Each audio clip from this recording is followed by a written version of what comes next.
Osho, Ancient Music in the Pines. Talks on Zen stories given at the Osho Commune International, Pune, India. Discourse number 6.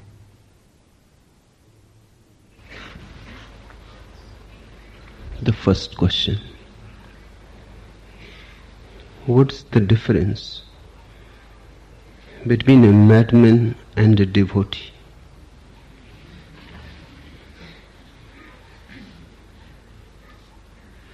Not much, and yet much. Both are mad, but their madness has a totally different quality to it. The center of madness is different. The madman is mad from the head. The devotee is mad from the heart.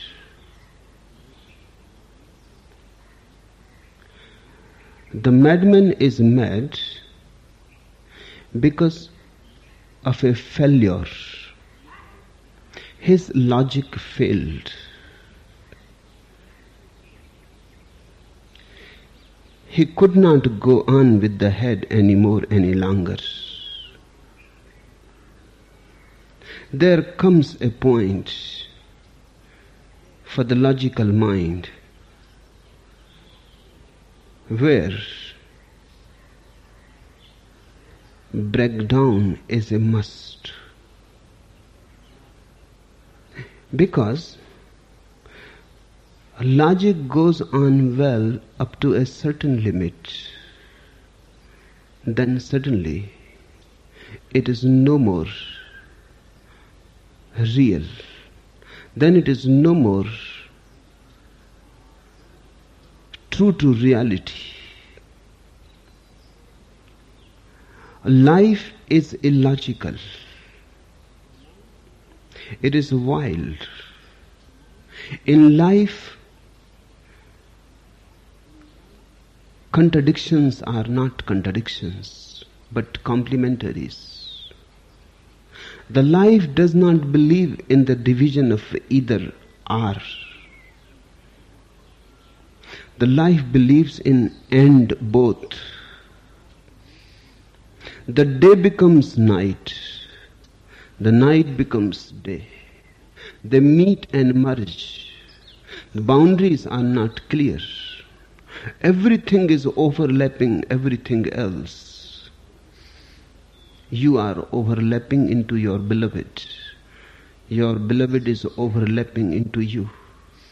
Your child is still a part of you, and yet independent. Boundaries are blurred. Logic makes clear-cut boundaries. For clarity, it dissects life into duality. Clarity is achieved, but aliveness is lost. At the cost of aliveness, logic achieves clarity. So if you are a mediocre mind, you may never go mad. That means you are just lukewarm logical. And much illogical goes on existing in you side by side. But if you are really logical, then the ultimate result can be only madness. The more logical you are, the more you will be intolerant of any illogicalness. And life is illogical. You will become by and by intolerant of life itself. You will become more and more closed. You will deny life, you will not deny logic.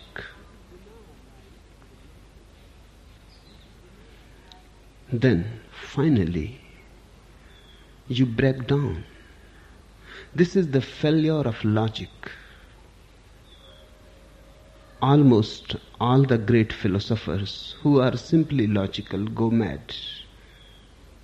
If they don't go, they are not great philosophers. Nietzsche went mad. Bertrand Russell never went mad. He is not such a great philosopher. He is in a way mediocre.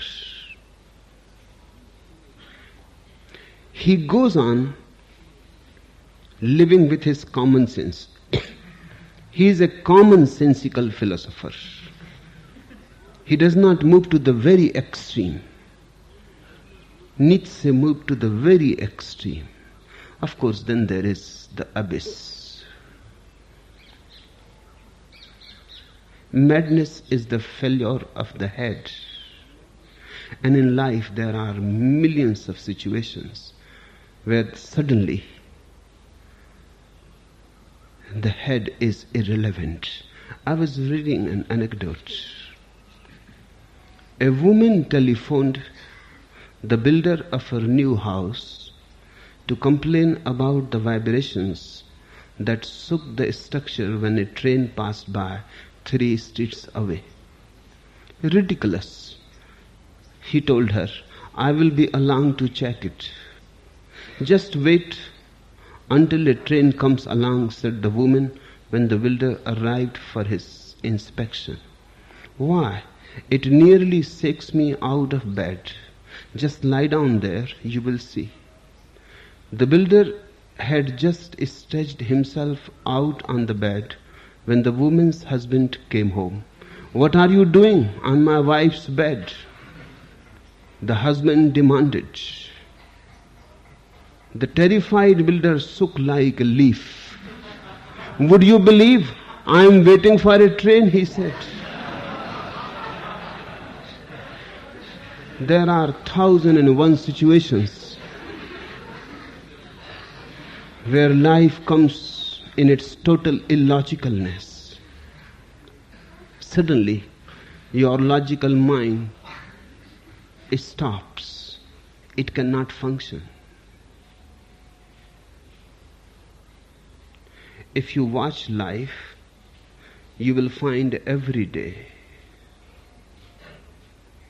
when you act illogically. If you insist too much on logic, then by and by you will get paralyzed. By and by you will be thrown away from life. By and by you will feel a certain deadness settling in you. One day or other, this situation has to explode. The division of either or breaks down. Division as such is false. Nothing is divided in life. Only in your head there is division. Only in your head there are clear-cut boundaries.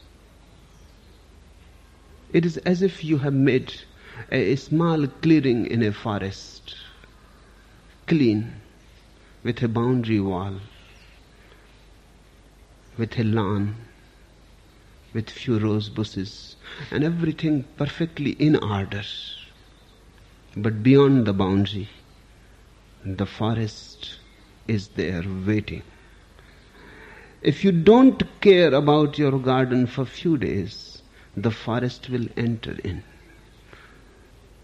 If you leave your garden untended, after a while, the garden will disappear. The forest will be there. Logic is man-made, like an English garden, not even like a Zen Japanese garden. Clean-cut. Every day it is a difficulty. Mukta looks after my garden, sees my gardener. She goes on cutting. I go on telling her, don't cut, let it be like a forest. But what she can do?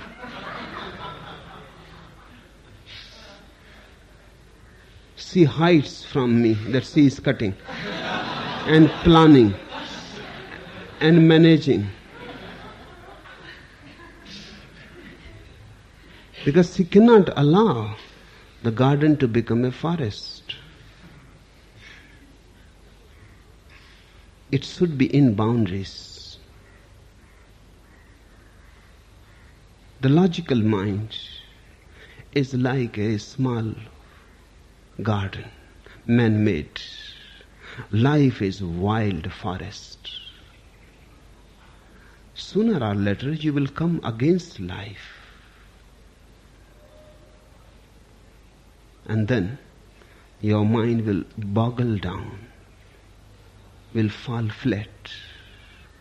Stretch your mind to the very extreme of logic and you will go mad.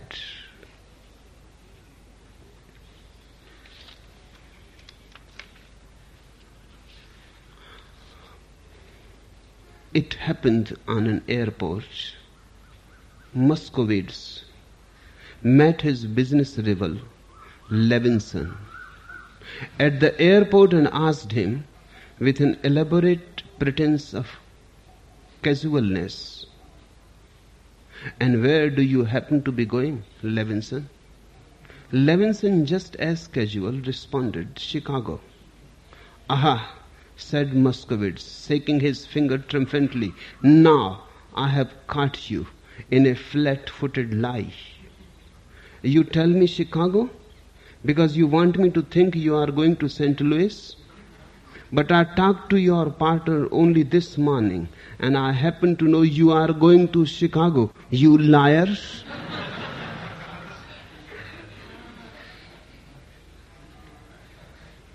The logical mind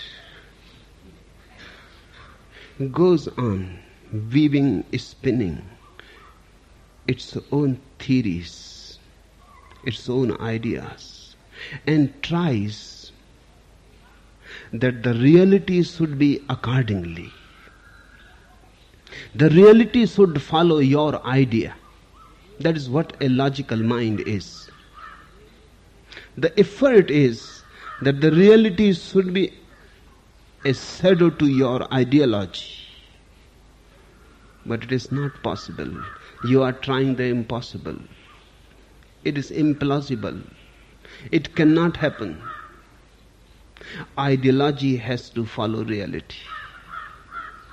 And when this situation comes where you have to follow reality, your whole structure of mind staggers.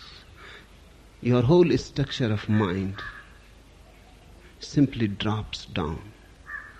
It proves to be a house of playing cards, a small wind of reality, and the palace disappears. That is madness. What is the madness of a devotee? The center of the devotee's madness is his heart. The center of ordinary madness is the head. The ordinary madness happens by the failure of the head, and the devotee's madness happens by the success of his heart. When love succeeds, when logic fails, ordinary madness. When love succeeds, extraordinary madness, the madness of a devotee. Love is illogical. Love is irrational. Love is life. Love comprehends all contradictions in it. Love is capable even to comprehend its own opposite, hate. Have you not observed it? You go on hating the same person you love. But love is bigger. It is so big that even hate can be allowed to have its play. In fact, if you really love, Hate is not a distraction. On the contrary, it gives color, spice. It makes the whole affair more colorful, like a rainbow. Even hate is not the opposite for a loving heart. He can hate and continue loving. Love is so great that even hate can be allowed to have its own say. Lovers become intimate enemies. They go on fighting. In fact, if you ask psychoanalysts, psychiatrists, psychologists, they will say when a couple stops fighting, love has also stopped. When a couple no more bothers even to fight, has become indifferent to each other, then love has stopped. If you are still fighting with your wife or your husband, your boyfriend, girlfriend, that simply shows life is still running in it. It is still a live wire, still hot. When love is no more there and everything is dead, then there is no fight, of course. For what to fight? It is meaningless. One settles into a sort of coldness. One settles into a sort of indifference. Love is like wildlife. Hence, Jesus saying that God is love. What he means that if you love, you will know many things which are qualities of God. That he comprehends opposites. That even devil is allowed to have his say. That there is no problem with the opposite. That the enemy is also a friend and deep down related and connected. That death is not against life. That death is part of life. And life is part of death. The whole is bigger than all the opposites. And it is not just a total of the opposite, it is more than the total. This is the higher mathematics of the heart. Of course, a man of love will look mad. He will look mad to you because you function from the head and he functions from the heart. The languages are totally different. For example, Jesus was crucified. The enemies were waiting that he will curse them, and they were a little afraid. The friends were waiting that now he will do some miracle. And all the enemies will fall dead. But what he did, almost a mad thing he did. He prayed to God, forgive these people because they don't know what they are doing. This is the madness of love. Unexpected. When you are being killed, to pray that these people should be forgiven because they don't know what they are doing. They are completely unconscious, sleepwalkers. Whatsoever they are doing is not their responsibility. Because how can you throw responsibility on somebody who is asleep, unconscious? forgive them. This is the miracle that happened that day. But nobody could see that miracle. It was sheer madness. Love's language is so foreign to the head. Head and heart are the farthest poles of reality. There is no more distance between any other 2 points as there is between the head and the heart. Reason and love, logic and life.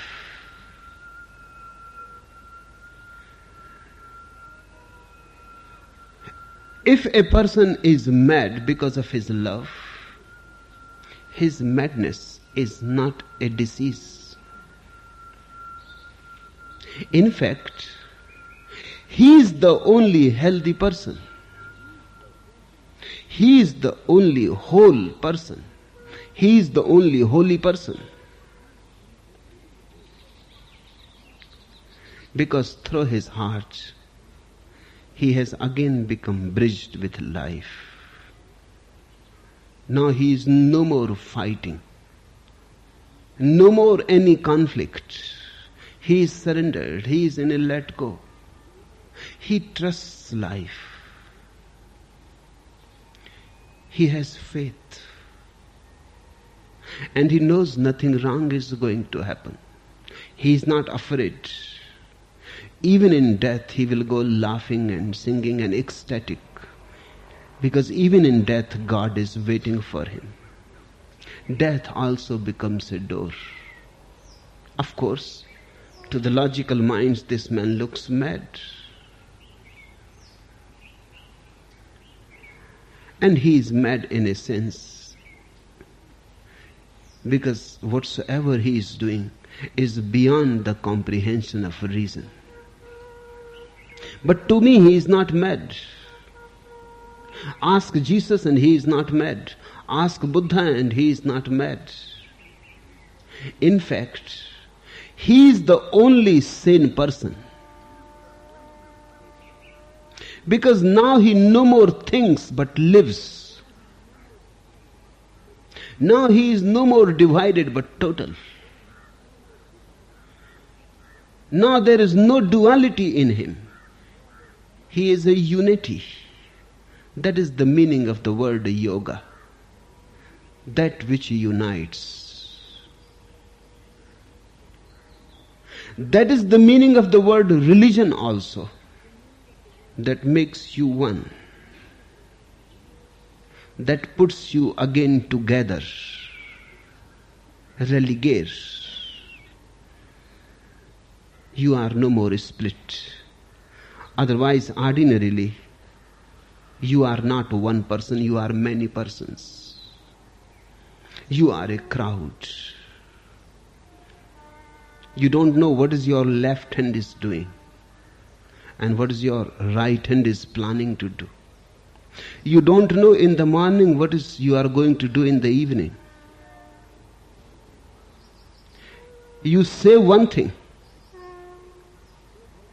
You wanted to say something else, and you will go something else still. You are not a unity, a crowd, many persons inside you, revolving in a wheel. And each becomes, for a time being, the king. And in that moment, the king asserts things which he cannot fulfill, because by the time the moment to fulfill them comes, he will no more be a king. You fall in love with a woman and you say, I will love you forever and forever. Wait, what are you saying?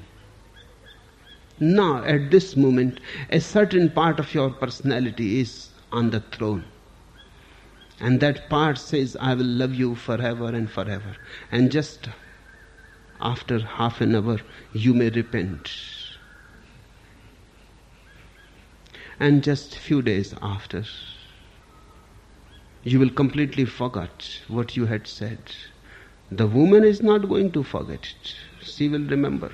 She will remind you again and again what you have said, that you will love me forever and forever. What has happened to your love? And you will feel guilty. And you will feel impotent and helpless because you cannot do anything. Now you know you should not have talked about future. But at that moment you could not resist yourself. At that moment it looked as if you will be loving her forever and forever. In that moment it was a truth. But the part of the mind that asserted it is no more the emperor. Now there are other minds. Another part is sitting on the throne and he loves another woman. He chooses another woman. Whatsoever you promise, you are not going to fulfill it. A man of understanding never promises, because he knows his helplessness. He will say, I would like to love you forever and forever, but who knows? I may not be the same next day. He will feel humble. He will not feel confident. Only fools feel confident. People of understanding hesitate because they know there is a crowd inside them. They are not one. That's why it is said in all the old scriptures, if a good thought comes to you, do it immediately. Because next moment you may not like to do it at all. And if a bad thought comes to you, postpone it a little. If anything good arises in you, don't miss the moment. Do it. If you feel it is good, you can do it tomorrow again. But do it right now, don't postpone. But the ordinary mind goes on doing just the opposite.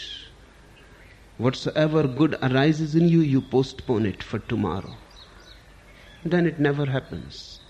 And whatsoever bad arises in you, you do it immediately.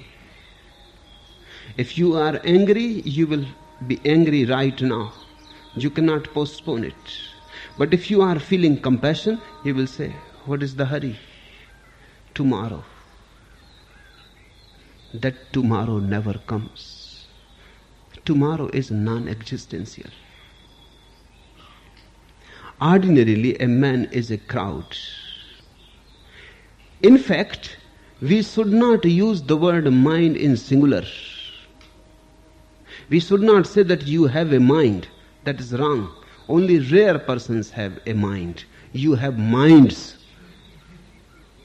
You are polypsychic.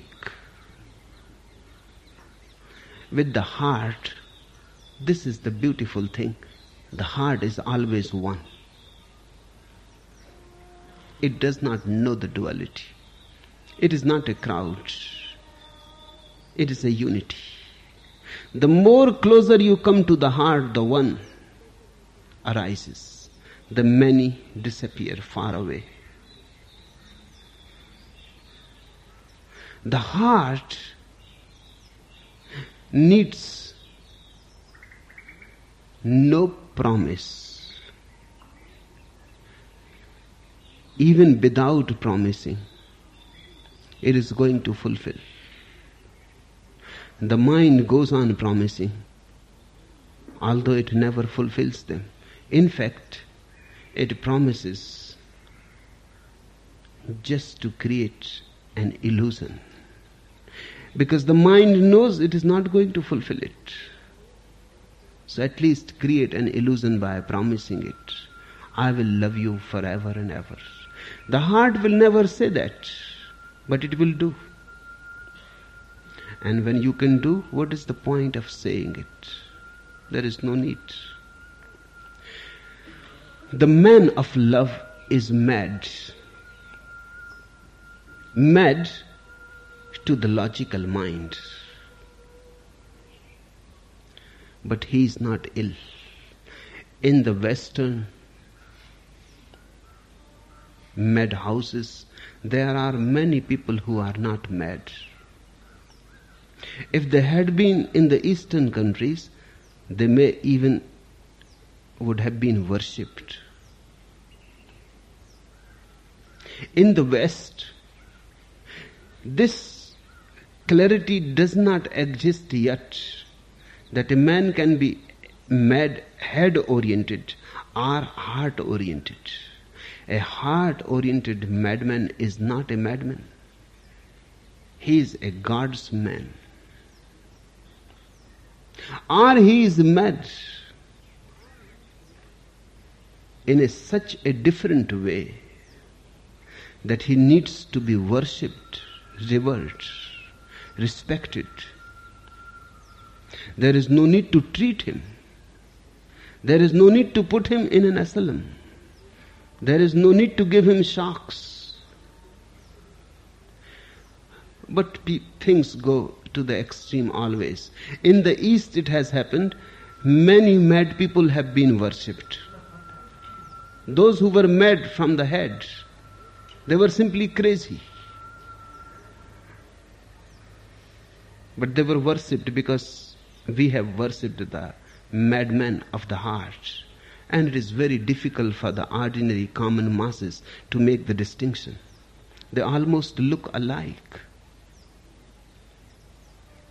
Now in the West the opposite is happening. People who could have been saints in the past, just think, if Jesus comes and is born in America today, where he will be? Or Saint Francis of Assisi, where he will be? In some madhouse. Jews treated very good. They killed Jesus, but they never put him in a madhouse. That was more respectful. But now, in modern world, if he comes back somewhere in the West, he will be in a madhouse, lying down on some Freudian coach, being given some electric shocks, drugged. Because psychoanalysts say that he was neurotic. His personality was neurotic. He was mad. Of course, things that he says look mad. He says, I am the Son of God. What nonsense. Son of God? Megalomania. He is not in his senses what he is talking. He lives in a dream. He talks about the kingdom of God. All nonsense, fairy tales. Good for children's books, but immature.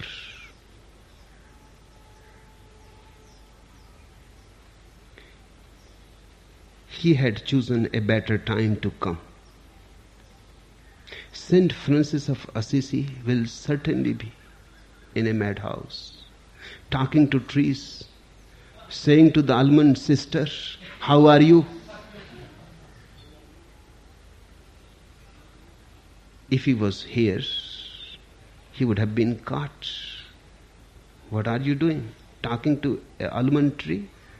Sister, sing me of God, he says to the almond tree. And not only that, he hears the song that the sister almond tree sings. Crazy. Needs treatment.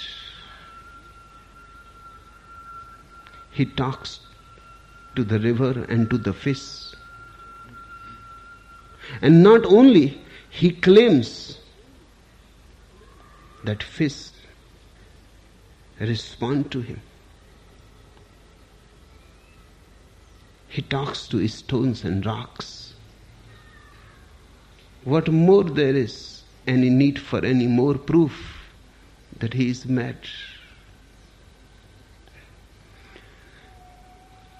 He is mad, but won't you like to be mad like Saint Francis of Assisi? Just think, the capacity to hear almond tree singing, and the heart that can feel brothers and sisters in trees, the heart that can talk to the rock, the heart that sees everywhere God all around, in every form, must be a heart of utmost love. Utter love reveals that mystery to you. But for the logical mind, of course, these things are nonsense.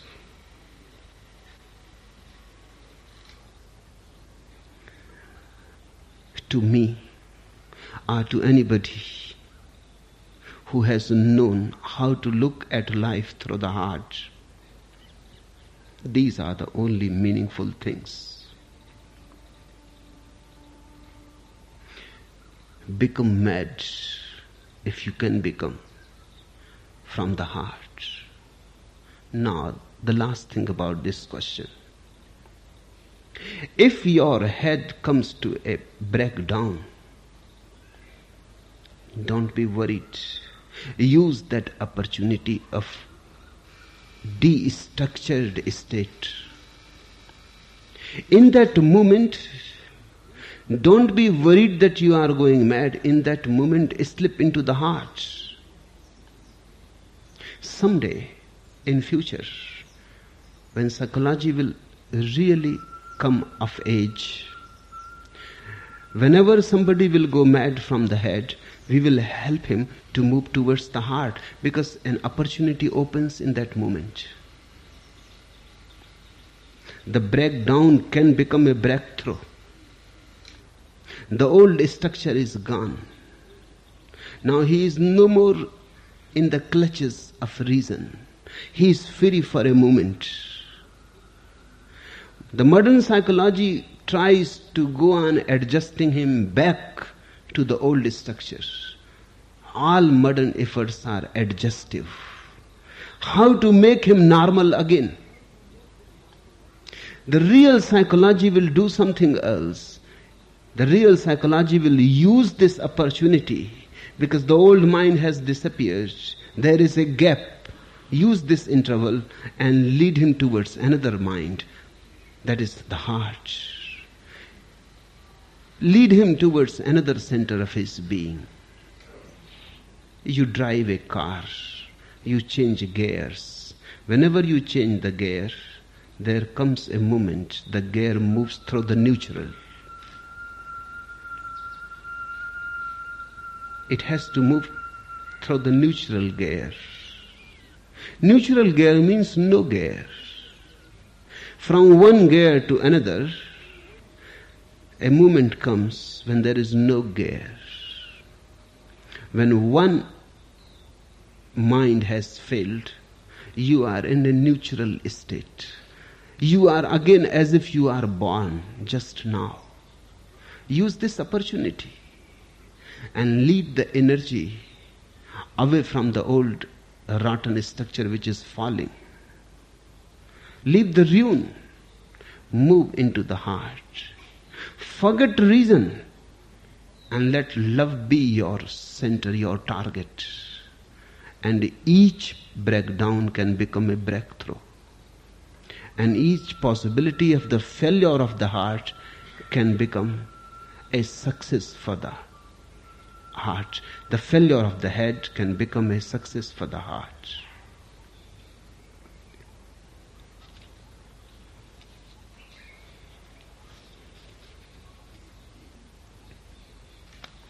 The second question.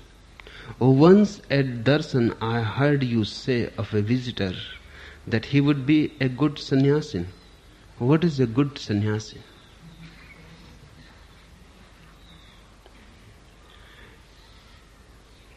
First, what is a sannyasin? A sannyasin is one who has come to understand the futility of so-called worldly life.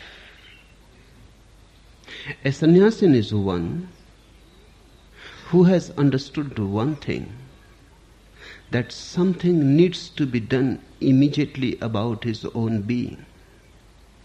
If he goes on drifting the old way, he will lose the whole opportunity of this life. A sannyasin is one who has become alert that up to now he has lived wrongly, has moved in wrong directions, has been too much concerned with things and not concerned with himself, has been too much concerned with worldly prestige and power and has not been concerned about who he is. A sannyasin is one who is turning towards himself, paravritti. A sannyasin is a miracle, the energy moving back towards oneself. Ordinarily, the energy is moving away from you, towards things, targets in the world. The energy is moving away from you. Hence you feel empty. The energy goes away, never comes back. You go on throwing energy. By and by you feel dissipated, frustrated. Nothing comes back. By and by you start feeling empty. Just the energy oozing out every day. And then comes death. Death is nothing but you are exhausted and spent. The greatest miracle in life is to understand this and turn the energy towards home. It is a turning in. This turning in, paravritti, is sannyas.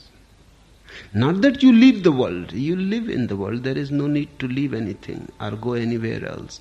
You live in the world, but in a totally different way. Now you live in the world, but you remain centered in yourself. Your energy goes on returning to yourself. You are no more outgoing. You have become ingoing.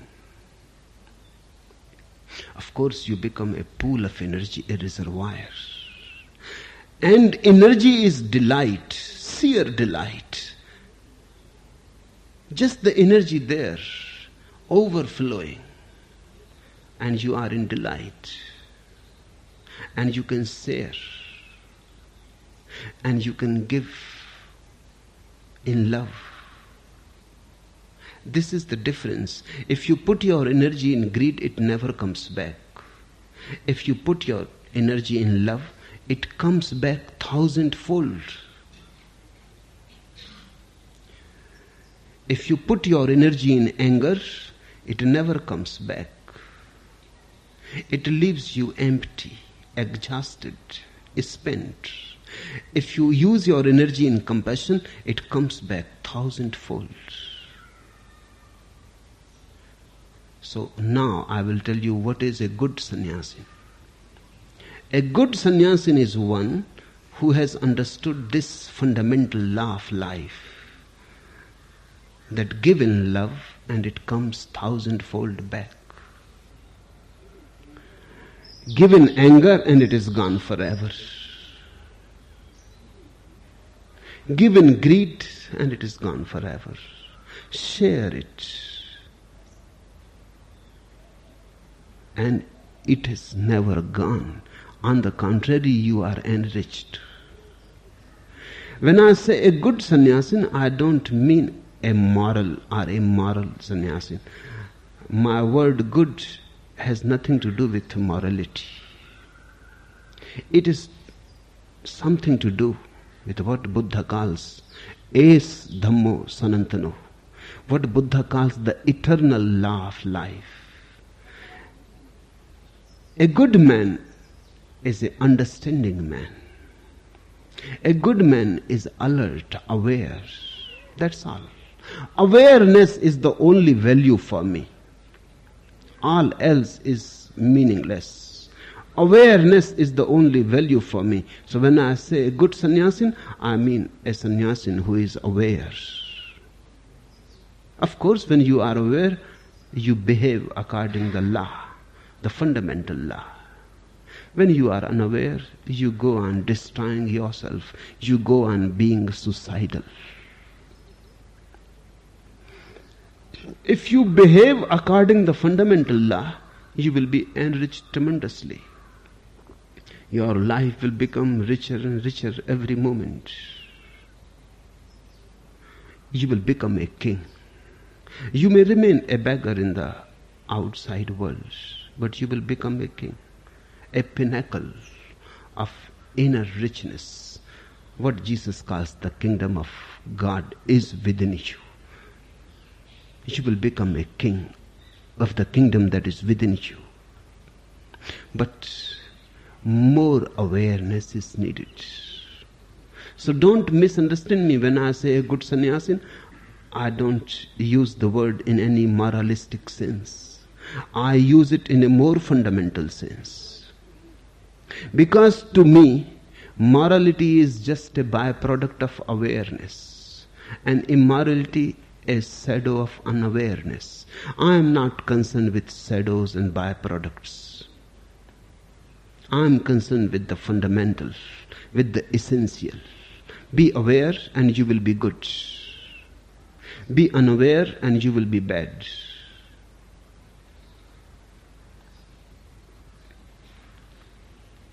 I have heard a small anecdote. An old farmer was watching his young son, Luke, lighting the wick of the hurricane lamp prior to departing for the evening. "What is the lantern for?" he asked. Said his son casually, "I am off courting, Dad. Don't worry. I will pay for the oil." "Dang me," said the father. "When I was a courting, I never took me no lamp along, son." "That figures," came the reply. "Look what you got." If you don't take the lamp of awareness with you, you are going to create a hell around you. Light your lamp wherever you go. Courting, not courting, that is not the point.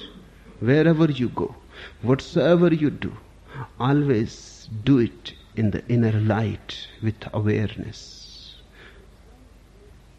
And don't be worried about moralities, concepts about what is good and what is bad. Good follows your inner light, just like a shadow. You take care of the inner light. That's what meditation is all about, to become more alert. Live the same life, just change your alertness, make it more intense. Eat the same food, walk the same path, live in the same house, be with the same woman and the children, but be totally different from your inside. Be alert. Walk the same path, but with awareness. If you become aware, suddenly the path is no more the same, because you are not the same. If you are aware, the same food is not the same, because you are not the same. The same woman is not the same, because you are not the same. Everything changes with your inner change. If somebody changes his within, the without changes totally. My definition of the world is that you must be living in deep inner darkness. Hence the world. If you light your inner lamp, suddenly the world disappears and there is only God. The world and the God are not two things, but two perceptions of the same energy. If you are unaware, the energy appears you to be as the world, the samsara.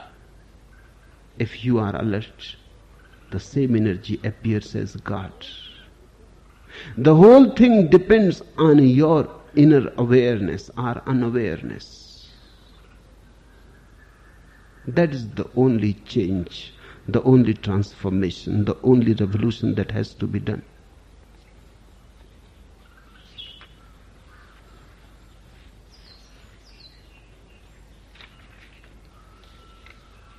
The third question, I feel sick with cowardice.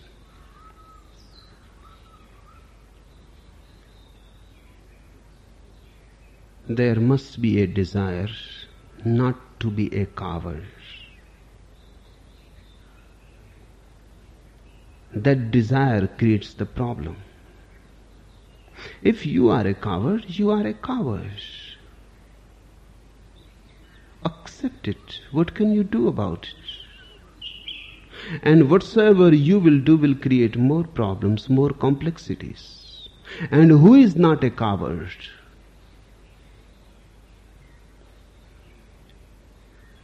When life is constantly in danger of death, how it is possible not to be a coward? It is impossible. When any moment you can die and the life can be taken away from you, how it is possible in face of such danger to be brave? You can pretend. You can manage to show that you are brave. Deep down you are going to remain a coward. It is natural.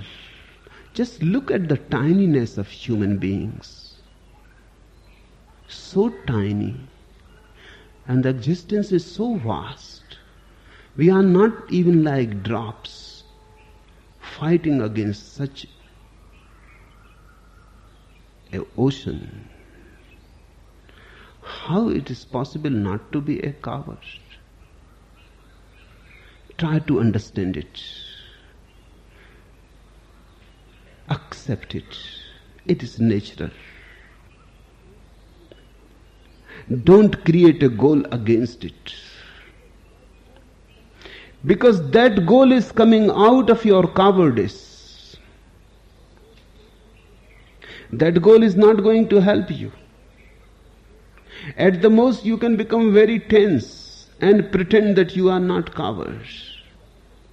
You can move to the opposite extreme just to prove to the world and to yourself that you are not cowards.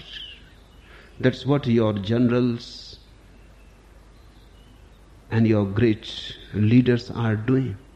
Just trying to prove to the world that they are not cowards. And because of their efforts, the whole world has suffered tremendously. Please, don't try any foolish thing like that. Just accept. It is helplessness. One has to accept it.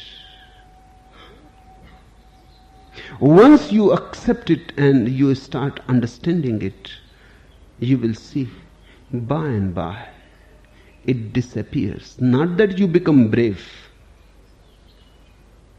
One day you simply find, through acceptance it disappears. There is no fight. It disappears. There is no resistance. You accept it and it disappears. Not that you become brave, you simply become more understanding. Braveness is not a goal. But you have been taught from your very childhood, be brave. So you go on trying to be brave, and that creates much anxiety and tension. And everywhere you are trembling inside, and on the outside like a stone statue, divided. This has created much misery in you. The goals that have been taught to you from your childhood are foolish, are simply unbased in reality. It is as if you say to a small leaf of the tree that when strong winds come, don't shake, don't waver, don't tremble. This is cowardice. But what a small leaf can do, when the strong wind comes, it shakes. The whole tree shakes. But trees are not so foolish. They won't listen to you. They will go on doing their thing. Have you watched two dogs fighting? They don't start fighting immediately. First they move in a mock fight. Both start barking. That is just a game to gauge, to judge who is more strong. They are not going to fight immediately because that is foolish, stupid. That is done only by human beings. First they will try to bark at each other, jump at each other, show their totality that I am this, and the other will show I am this. Then immediately they judge. That judgment needs nobody else to convince them. Immediately one feels I am weaker. He puts his tail down and moves. He says, finished. What is the point of fighting? I am weaker and you are stronger. A stronger is going to win. The point is lost. Not that he is a coward, simply wise. I don't call it cowardness. Human beings will stick, even if you are feeling that you are weak. The more you feel you are weak, the more you will be afraid to leave. People will say you are a coward. And you will fight. And you will be beaten badly and unnecessarily hurt.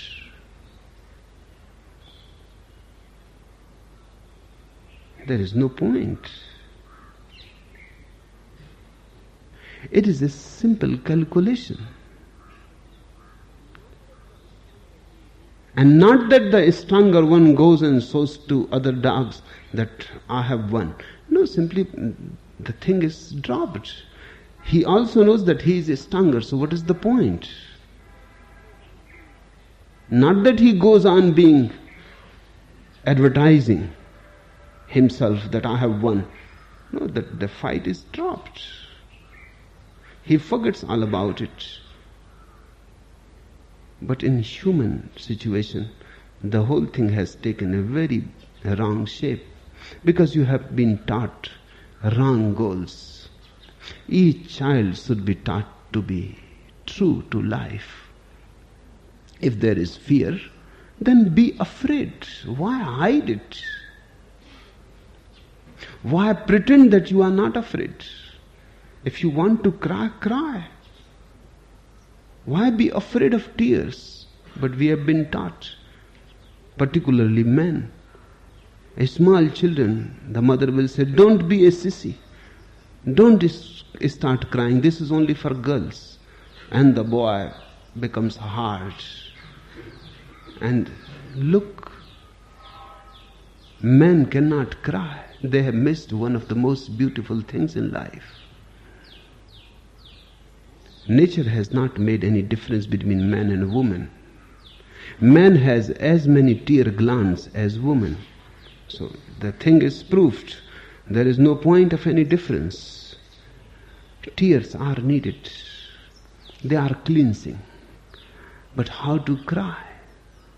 What people will say? They will say, you and crying, your wife has died. And you and crying, be a man, be brave, face. Don't cry. But you understand? If you don't cry, by and by your smile will be corrupted.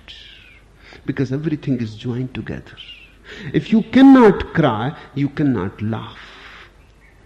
If you don't allow your tears to flow naturally, you will not be able to allow your smiles also to flow naturally. Everything will become unnatural. Everything will become strained. Everything will become a forced thing, and you will move almost in a diseased way. You will never be at ease with yourself. That's what has happened. And then you are miserable. Life consists in flowing. If you are a coward, be a coward. Be honestly a coward. And I tell you, there is nobody else who is not a coward. And it is good that people are not that way. Otherwise, even while they are so helpless, they feel so egoistic. If they were not cowards, they will be almost dead stones. They will not be alive. Just egos frozen. Don't be bothered. Accept it. If it is there, it is there. A fact of life. Try to understand it. Don't listen to others. You are still being manipulated by others. I was reading one anecdote. Mistress Jones pursued her small husband through the crowds at the zoo, brandishing her umbrella and emitting cries of menace. The frightened Mr. Jones, noticing the lock on the lion's cage had not quite caught, wrenched it off, flew into the cage, slammed the door shut again, pushed the astonished lion hard against the door, and peered over its soldiers. His frustrated wife shook her umbrella at him and yelled furiously, "Come out of there, you coward!" This man a coward?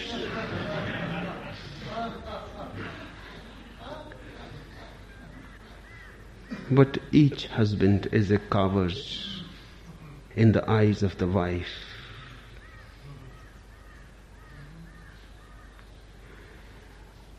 In others' eyes, you are coward. Don't trust too much the opinion of others. If you feel yourself a coward, close your eyes, meditate on it. 99% is others' opinion. The wife brandishing her umbrella. "Come out, you coward." 99% is others' opinion. Drop that.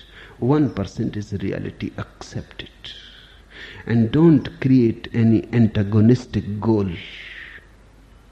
Accept it. And then you will see cowardice is no more cowardice. Rejected, it becomes cowardice. The very word cowardice is a condemnation. Accepted, it becomes humbleness, helplessness. That's how it is. We have to be humble. We are not the whole. We are the parts of a tremendously vast whole. Very tiny parts, atomic parts.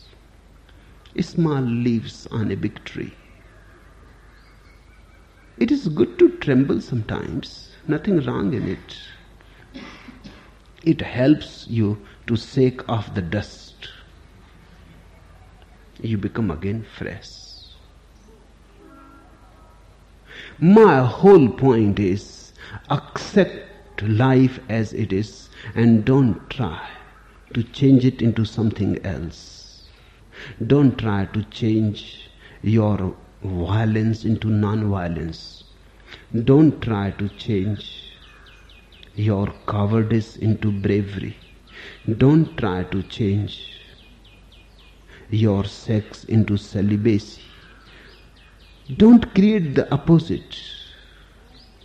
Rather, try to understand the fact of violence. And by you will become non-violent. Understand the fact of cowardice and cowardice will disappear. Understand the fact of sex and you will find a new quality arising in it which goes beyond it. But always move through the fact and never against it.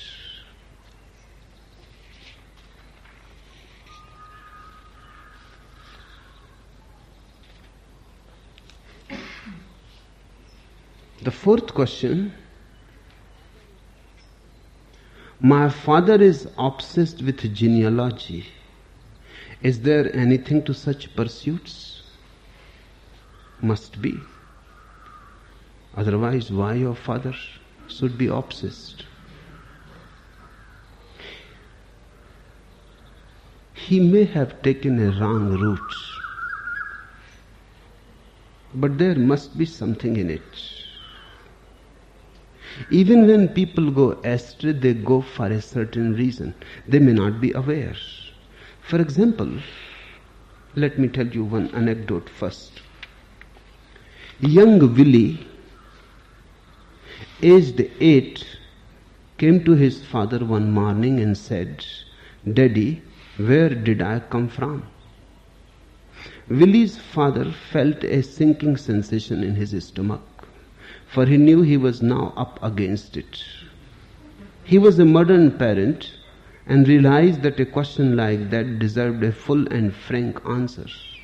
He found a quiet spot, and for the next half hour he carefully indoctrinated Willie into what are euphemistically called the facts of life, managing to be quite explicit. Willie listened with fascinated absorption, and when it was over, the father said, "Well, Willie, does that answer your question?" "No," said Willie, "it does not. Johnny Brown came from Cincinnati. Where did I come from?"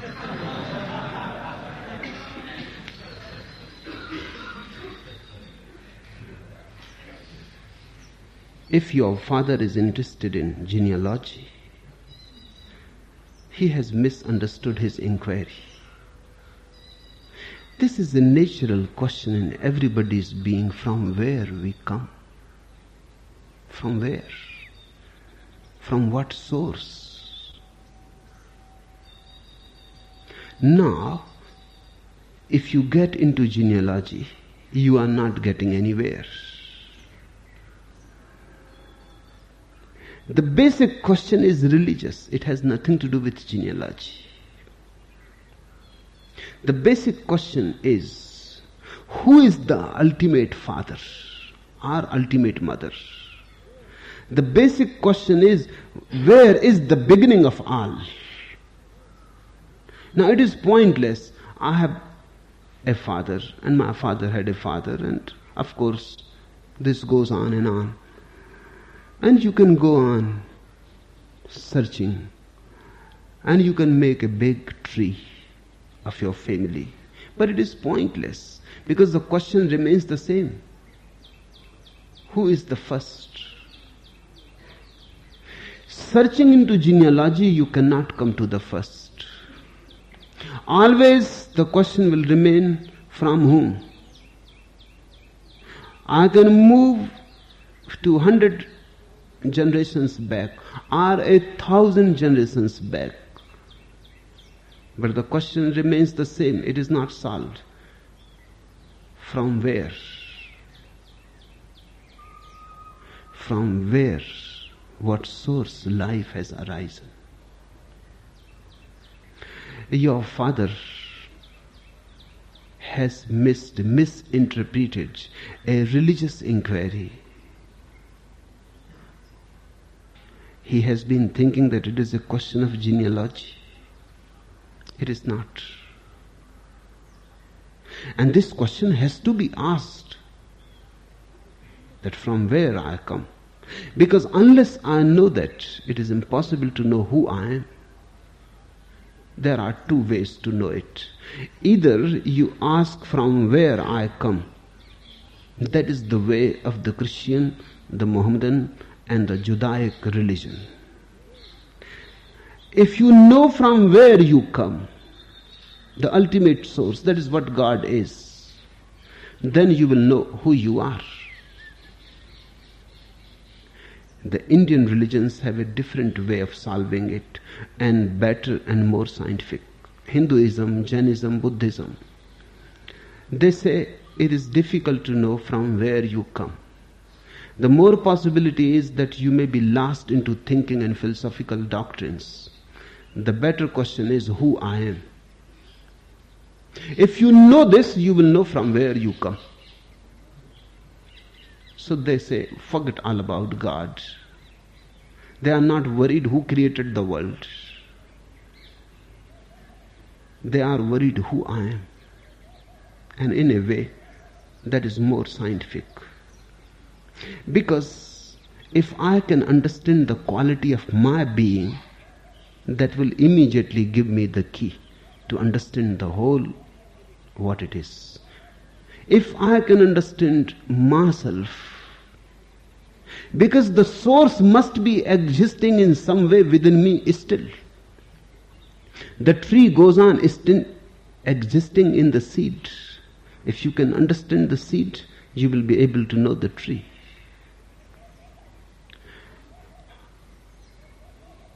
In the fruit, the whole tree exists.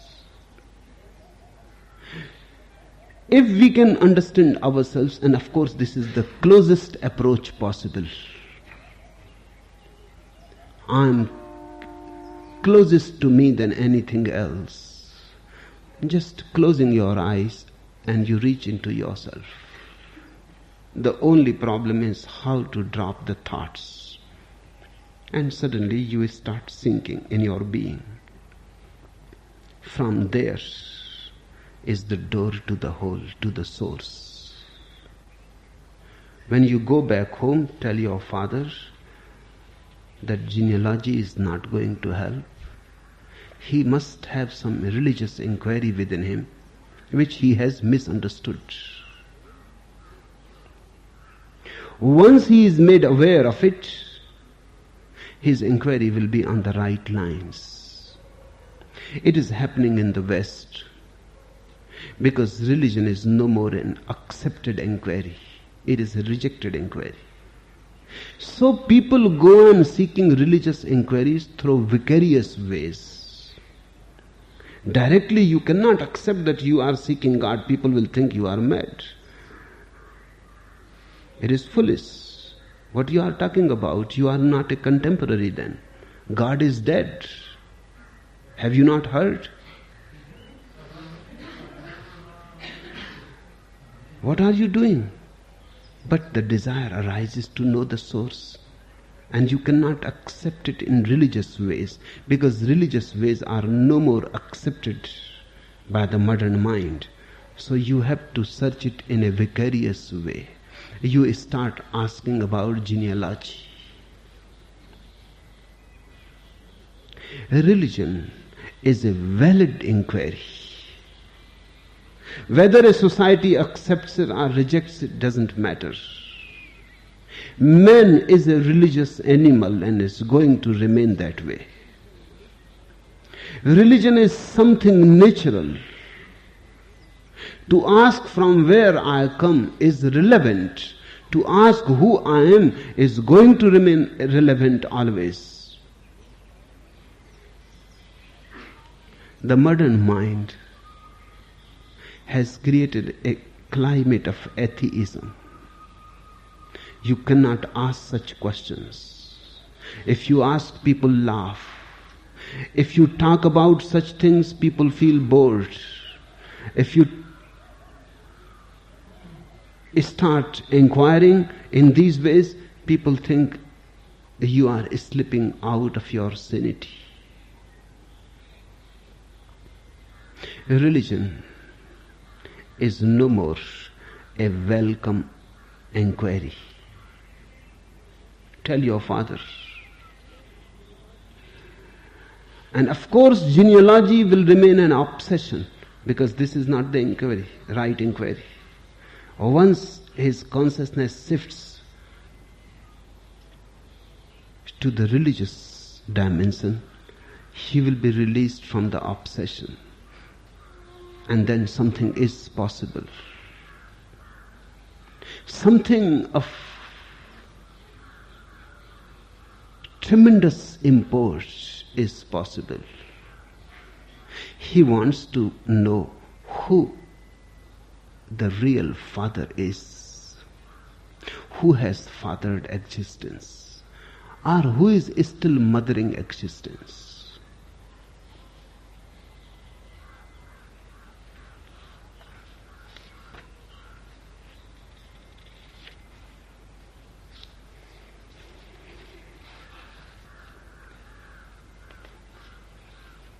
The last question. Listen it very carefully, it is very important. Bhagwan, how do you manage it to have always the right anecdote at the right moment?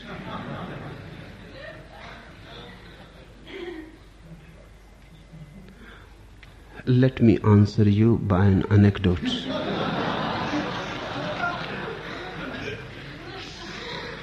A king passing through a small town saw what he took to be indications of amazing marksmanship. On trees, barns and fences there were numbers of bull's eyes, each with a bullet hole in the exact center. He could not believe his eyes. It was a superb marksmanship, almost a miracle of achievement. He himself was a good marksman, and he has known many great marksmen in his life, but never anything like this. He asked to meet the expert shot. It turned out to be a madman.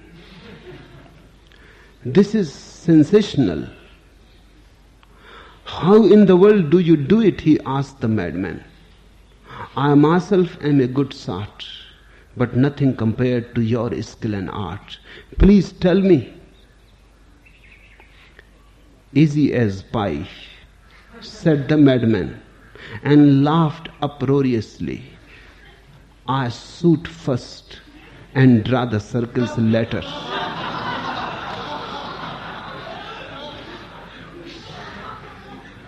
Dig.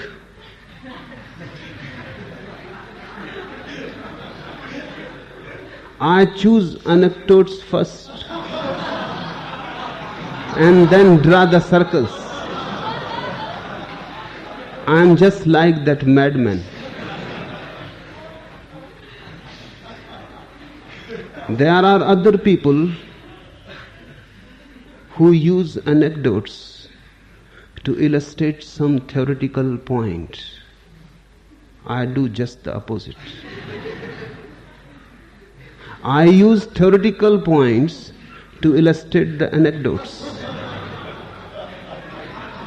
Enough for today.